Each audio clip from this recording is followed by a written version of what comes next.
2027 तक डीजल कारों पर प्रतिबंध लगने वाला है। कार ही नहीं, फोर व्हीलर्स पर प्रतिबंध लगने वाला है। अब ये क्वेश्चन मार्क क्यों लगा रखा है? बस यही तो बताना है। कहां से आई है उड़ती हुई खबर? क्या मुझे डरना चाहिए?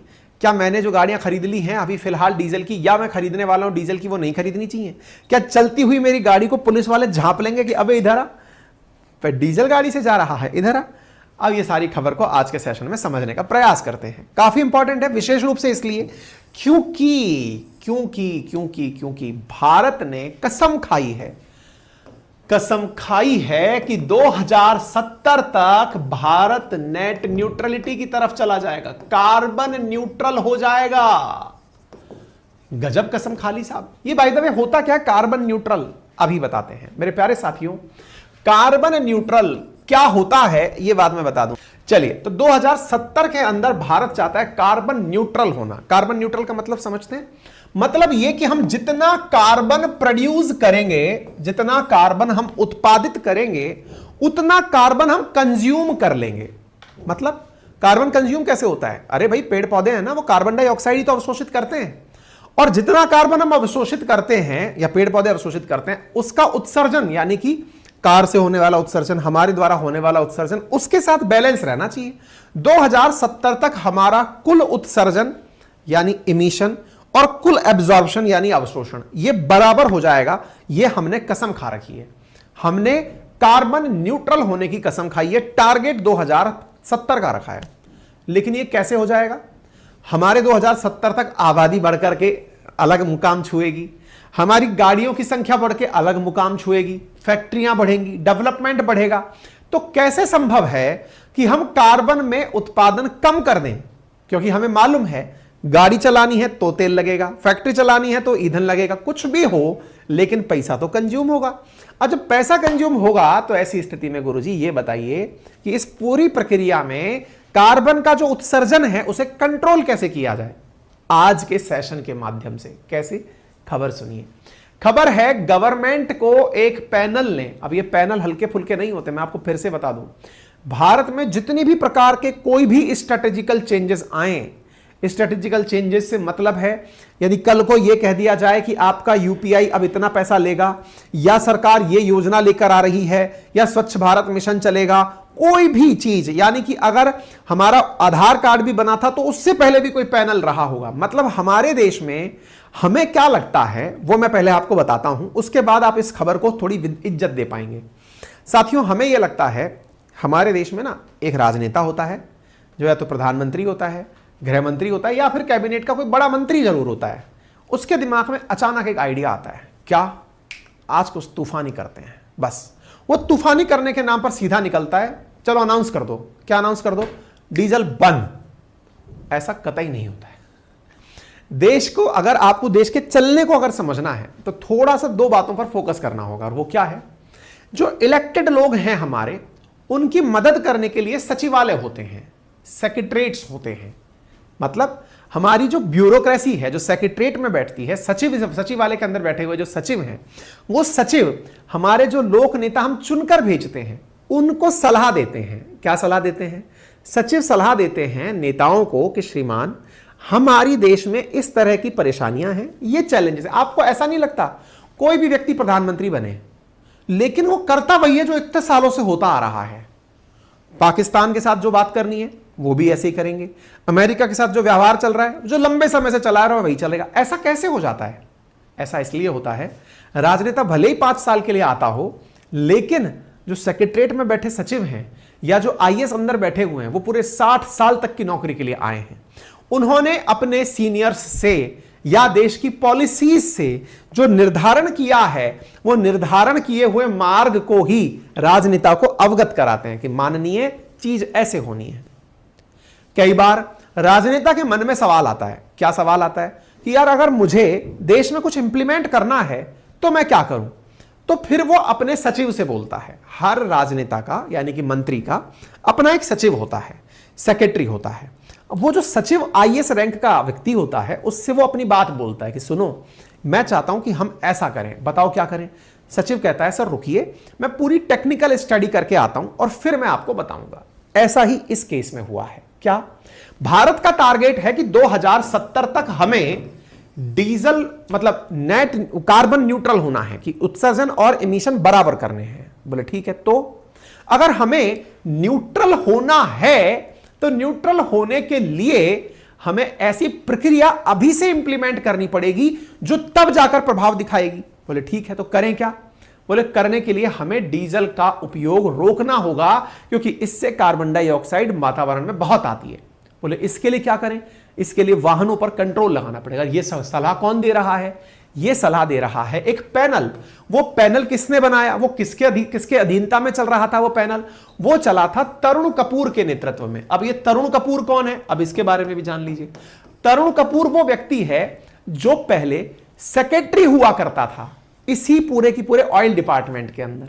ऑयल और नेचुरल गैस से जो संबंधित हमारा विभाग है, उन्हीं के अंदर व्यक्ति थे तरुण कपूर। उनके नेतृत्व में एक पैनल बनाया गया। उस पैनल ने सरकार को रिकमेंडेशन दी है कि यदि आपको यह चाहिए तो अगले 5 साल के भीतर भीतर यानी 2027 के अंत तक 23, 24, 25, 26, 27 तक आप डीजल गाड़ियों पर रोक लगा दीजिए। और 10 लाख जिस शहर की पॉपुलेशन है वहां तो चलने ही मत दीजिए। आप कोई भी नई बस मत खरीदिए। अगर बस खरीदनी है तो वो केवल या तो चलेगी ब्लेंडेड पेट्रोल से, जिसमें इथेनॉल और पेट्रोल होगा, या गैस से या बिजली से। डीजल वाहन नहीं इंप्लीमेंट करेंगे। इस वजह से अब ये सुर्खी आपके सामने बन गई है, जब भारत सरकार का पैनल ही कह रहा है कि 2027 तक हमें डीजल व्हीकल बंद कर देने हैं, तो यह खबर तो साहब बड़ी खबर मानी जाएगी। तो क्या हम ये मान लें कि डीजल कारों पर संकट आ गया है? मान ही लो तो बेहतर है। मारुति डीजल कार बनाना बंद कर चुकी है। 1 सीसी से नीचे की डीजल कारें आना बंद हो चुकी हैं। बहुत सारी कंपनीज ने अपने डीजल वेरिएंट्स बंद कर दिए। कारण पता है क्या? असल में आप सबको मालूम होगा, वर्तमान में ब्यूरो स्टैंडर्ड 6 चल रहे हैं, BS6। उसमें क्या हो रहा है? डीजल गाड़ी भी अगर चल रही हैं तो उन्हें ऐसे नॉर्म्स फॉलो करने हैं कि उनके निकलने वाले जो पॉल्यूटेंट, जैसे जब डीजल जलता है ना, तो जलने से धुआं निकलता है। धुआं में केवल कार्बन डाइऑक्साइड नहीं होता है, तो क्या होता है? सल्फर डाइऑक्साइड भी होता है, नाइट्रोजन के ऑक्साइड्स भी होते हैं। और ये सल्फर डाइऑक्साइड, नाइट्रोजन ऑक्साइड, ये बड़ी मात्रा में ग्रीन हाउस इफेक्ट पैदा करते हैं। ग्रीन हाउस इफेक्ट से पॉल्यूशन बढ़ता है, गर्मी बढ़ती है। आपको मालूम होना चाहिए, भारत दुनिया का चौथा लार्जेस्ट ग्रीन हाउस गैस का इमीटर देश है। दुनिया में नंबर 1 पर अमेरिका आता है, नंबर 2 पर चीन आता है, नंबर 3 पर यूरोपियन यूनियन आता है और नंबर 4 पर भारत आता है।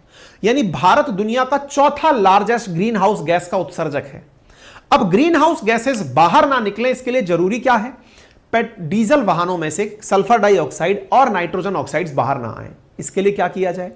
इसके लिए डीजल गाड़ियों में कैटालिटर्स लगा दिए जाते हैं। ऐसी चीजें लगा दी जाती हैं जो कि सल्फर डाइऑक्साइड और नाइट्रोजन ऑक्साइड को बाहर आने से पहले, कंबशन चैम्बर आने से पहले ही अवशोषित कर लेती हैं। आजकल की जो BS6 मॉडल आ रही गाड़ियां हैं, उनके अंदर ऐसी चीजों का इंजन डेवलप किया गया, और यह इंजन डेवलप करना बहुत महंगा पड़ रहा है। गाड़ी में पहले तो गाड़ी की पावर जनरेट करने का इंजन बनाइए। जैसे जो मेरी फॉर्च्यूनर है वो 2800 सीसी इंजन है, मतलब स्विफ्ट 1100 सीसी आती है, 11, 22, 33, मतलब लगभग 3 स्विफ्ट के बराबर फॉर्च्यूनर का इंजन है। अब वो जब चलता है तो आप सोचिए, मतलब 2800 सीसी का मतलब क्या है कि वो 3 लीटर लगभग तेल एक बार में कंज्यूम करती है, तब जाकर उससे वो पावर पैदा करती है। इसका आसान भाषा में अर्थ यह है, सिलेंडर के अंदर 3 लीटर पावर डीजल जो है वो पावर पैदा करने जाता है। अब जब वो पावर पैदा करने जा रहा है तो आप सोचिए कि बहुत सारा फ्यूल ऐसा भी होता है जो अनबर्न्ड रह जाता है, यानी बिना जला रह जाता है। वो पॉल्यूशन के रूप में बाहर आता है। वो पॉल्यूशन करे तो उसको रोकने के लिए क्या करें? तो उसको रोकने के लिए उसके एग्जॉस्ट में ही कुछ और मशीनें लगाई जाती हैं और इंजन को रिफाइन किया जाता है। इस वजह से जो BS6 मॉडल की गाड़ियां आने लगी वो बहुत महंगी आने लगी। जो मेरी स्कॉर्पियो है वो BS6 है, फॉर्च्यूनर है BS6 है। इनकी कीमत BS4 से कम 2 लाख 4 लाख रुपए ज्यादा है। अब जब इतनी महंगी गाड़ी आप लोगे, 2 लाख रुपए महंगी, 4 लाख रुपए महंगी गाड़ी लोगे, तो होगा क्या कि लोग उन गाड़ियों को ही लेना बंद कर देते हैं। कि भाई इतना महंगा कौन देगा, इतने का तो हम पेट्रोल ही जला लेंगे। भाई पेट्रोल के केस में ये लफड़ा नहीं है, क्योंकि वहां से ये पॉल्यूशन बाहर नहीं आ रहा है। तो लोगों ने ऑटोमेटिकली डीजल से पेट्रोल पर शिफ्ट होना उचित समझा। आप जब भी कभी मार्केट में गाड़ी खरीदने जाते हो, नॉर्मल जब BS6 नहीं आता था तब भी डीजल इंजन पेट्रोल इंजन से लगभग, नॉर्मल जो मारुति की गाड़ियां आती थी उनमें भी लाख से 1.5 लाख रुपए महंगा आता था। अब BS6 आने से वो इंजन और महंगा होने लग गया, 2-2.5 लाख रुपए महंगा होने लग गया, बड़ी गाड़ियों 4-5 लाख रुपए महंगा होने लग गया। अब वो जब महंगा होने लगा तो ऑटोमेटिक जनता ने भी डीजल गाड़ी को अवॉइड करना शुरू कर दिया। आपको जानकर आश्चर्य होगा, इस साल जो इस वित्तीय वर्ष में डीजल गाड़ियों की डिमांड में 16% की गिरावट दर्ज की गई है कि लोग डीजल गाड़ी पर अपना इंटरेस्ट जाहिर ही नहीं कर रहे हैं। वो कह रहे हैं कि भैया धन्यवाद, बहुत हो गया, हम पेट्रोल चला लेंगे, क्योंकि जितना आपको एक्स्ट्रा देंगे 4 लाख रुपए का, हम पेट्रोल ही फूंक लेंगे ना यार, अगर हमको इतनी जरूरत पड़ रही है तो। आने वाले समय में बैटरी चलने वाली गाड़ियां आ जाएंगी, हम वो ले लेंगे, हम डीजल से किनारा कर लें। सरकार ने वैसा ही कर दिया है। और तो और डीजल गाड़ियों में एक और खर्चा आ गया है आजकल, और वो क्या है, जिससे मैं बहुत पीड़ित हूं, और वो क्या है, मुझे एनी टाइम मेरी गाड़ी के अंदर एक कैन यूरिया रखना पड़ता है। यूरिया क्यों? क्योंकि BS6 गाड़ियों में वो अलग से डलने वाला मटेरियल है। यूरिया पेट्रोल के उसमें आता है लिक्विड फॉर्म में, आपकी जो खेतों में डलने वाला यूरिया नहीं है असल में, उसको हम बोलचाल की भाषा में डैफ बोलते हैं, वो डालना पड़ता है। वो क्या करता है, वो डीजल गाड़ियों में जब एक्स्ट्रा डलता है, वही कार्बन डाइऑक्साइड के साथ नाइट्रोजन ऑक्साइड, सल्फर ऑक्साइड, उनको अवशोषित करने करके एक मिक्सचर के रूप में कन्वर्ट करता है।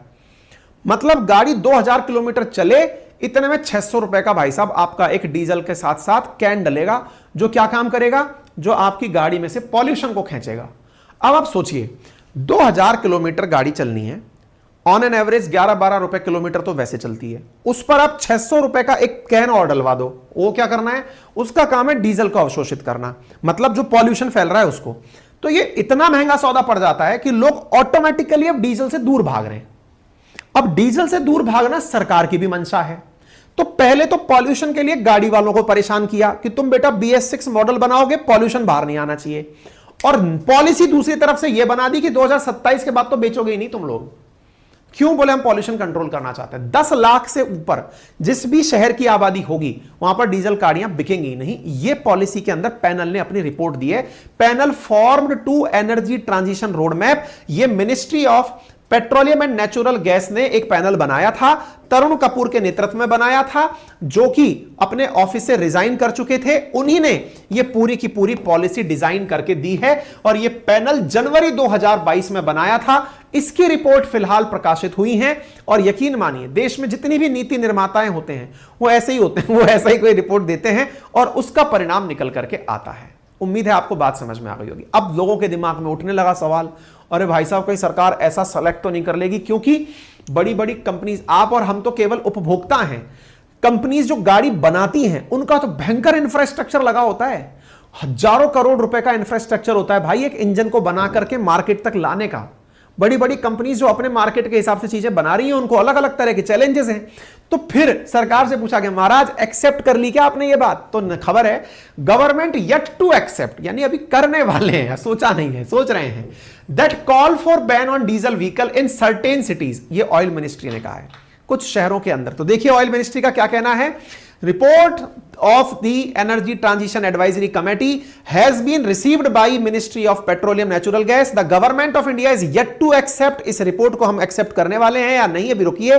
India is committed to net zero by 2070, has made wide ranging and forward looking recommendation for shift to low carbon energy, has futuristic outlook. The suggestions of ETAC related to multiple ministries, a range of stakeholders including state, consultation with various stakeholders on the report are yet to be initiated. No decision has yet been taken. Recommendation, ये खबर आप देख सकते हैं। यानी सरकार ने अपनी तरफ से क्या कहा है, सरकार ने यह कहा है कि वो इस चीज के ऊपर कंट्रोल करने के बारे में विचार कर रहे हैं, अभी इसे एक्सेप्ट नहीं किया है। सर आप अपने क्लास के एडवर्टाइजिंग किया कीजिए क्लास के दौरान न्यू स्टूडेंट्स के लिए। हाँ भाई, एक बालक ने देखिए कितनी अच्छी बात कही है हमसे, ये हमारा हमदर्द है, इसलिए लिखा है कि सर अपनी क्लास का प्रचार किया करिए। प्रचार सुन लीजिएगा, अपनी पाठशाला हमारा एप्लीकेशन है, लिंक कमेंट बॉक्स में लगा हुआ है, उस पर सारथी बैच लॉन्च हो चुका है, 3 दिन एडमिशन शेष हैं, उसके बाद में आप वहां history, geography, polity, economy complete पढ़ पाएंगे। थैंक यू बेटा। आगे बढ़ते हैं। अब इसके साथ में ऑप्शन क्या बनकर आएंगे? ऑप्शन से मतलब है कि यह काम तो आपने कर दिया, लेकिन इससे ऑप्शन क्या प्रोड्यूस होंगे? भाई आपने डीजल बंद कर दिया तो आदमी क्या करेगा? पैदल चलने लगेगा, 11 नंबर की बस से चलने लगेगा? नहीं, इसका ऑप्शन क्या है? Electric vehicles may be promoted as the optimum solution in preparing for the phasing out of internal combustion energy for 2-3 vehicles. और इंटरेस्टिंग बात सुनिए, आने वाले 2035 तक जो बाइक्स हैं जिनमें इंटरनल कंबशन यूज होता है, उन बाइक्स पर, 3 व्हीलर्स पर, सब पर बैन लग जाएगा। उसकी जगह पर इंटरमीडिएट पीरियड के लिए एथेनॉल ब्लेंडिंग फ्यूल यूज किया जाएगा। और ब्लेंडिंग का मतलब क्या है? पेट्रोल में इथेनॉल मिलाकर के बेचा जाएगा। धीरे धीरे इलेक्ट्रिक व्हीकल्स पर चला जाएगा, गैस व्हीकल्स पर चला जाएगा और कंप्लीट फेज आउट कर दिया जाएगा। देखिए, मैं इस चीज में एक एक्सपीरियंस शेयर करता हूं। रिसेंटली मैं दुबई जाकर आ रहा हूं, यूएई जाकर आ रहा हूं। मैंने वहां पर क्या फील किया, वहां पूरे की पूरे मार्केट में कोई व्यक्ति हॉर्न नहीं बजाता है, कोई हॉर्न नहीं बजाएगा। कारण है, पेनल्टी लग जाएगी। दूसरा, वहां की गाड़ी हाइब्रिड मॉडल में चलती हैं। हाइब्रिड मॉडल से मतलब है वो ऑलरेडी इलेक्ट्रिक गाड़ी चला रहे हैं, इलेक्ट्रिक कार और डीजल कार। यानी जैसे ही तेज स्पीड लेनी होगी तो डीजल या पेट्रोल कार यूज करेंगे, और जैसे ही वो ब्रेक लगेगा वो तुरंत इलेक्ट्रिक पर शिफ्ट हो जाएगी। हाइब्रिड मॉडल्स भी यहां पर यूज करने की बात की जा रही है, including passenger car, taxis shift electric and partially to the electropetrol. ये हाइब्रिड कैटेगरी है जिसके बारे में बात की जा रही है। नेक्स्ट, डीजल ड्रिवन जो 4 व्हीलर हैं वो पूरी तरह एलिमिनेट पॉसिबल हैं कि हो जाएं। A ban on diesel powered 4 wheeler in all million plus cities, all towns and high pollution has been enforced in 5 years। तो अब आप इससे अंदाजा लगा सकते हैं। अब दिमाग में एक प्रश्न बनेगा, सर अगर ऐसा हुआ तो जो इतने भारी भरकम हमारे ट्रक चलते हैं उनका क्या होगा? तो भाई साहब, उन्हें या तो गैस से चलना पड़ेगा, या सीएनजी से, मतलब सीएनजी भी गैस ही है, उससे चलना पड़ेगा, या फिर इलेक्ट्रिक से चलना पड़ेगा। इलेक्ट्रिक बसेज आना शुरू हो चुकी हैं मार्केट के अंदर, ट्रक्स चलने शुरू हो चुके हैं, उनकी तरफ शिफ्ट होना पड़ेगा। और ये एक बड़ा शिफ्ट है जो कि हमें लेना पड़ेगा, ठीक है ना। आप इधर की तरफ देख सकते हैं, दुनिया भर के अंदर, ये मैंने फैक्ट फिगर आपको बता दिए हैं कि दुनिया भर के अंदर किस प्रकार का एलिमिनेशन का चीज चल रहा है। क्लियर? तो प्रपोजल आ चुका है, बाकी मैंने BS6 के बारे में बातें बता दी हैं। हाँ, इसमें यह भी रिकमेंडेशन किया गया है कि जो फ्रेम सब्सिडी है उसे सरकार को और बढ़ाना चाहिए। फास्टर अडॉप्शन फॉर ये जो हमारी इलेक्ट्रिक व्हीकल्स के लिए जो पॉलिसी आई थी उसे और बढ़ाना चाहिए, ठीक है। बाकी मैंने सारी बातें जो है इसमें लिखी हैं वो आपको पूरी तरह बोलकर सुना दी हैं। तो ये आपको कंटेंट जो यहाँ लिखा हुआ है पूरी तरह से लिखित में प्राप्त हो जाएगा हमारे टेलीग्राम चैनल अंकित अवस्थी सर पर, जिसका लिंक कमेंट बॉक्स में लगा हुआ है। अपने एप्लीकेशन पर भी आपको ये मिल जाएगा, ठीक है बेटा। क्लियर है?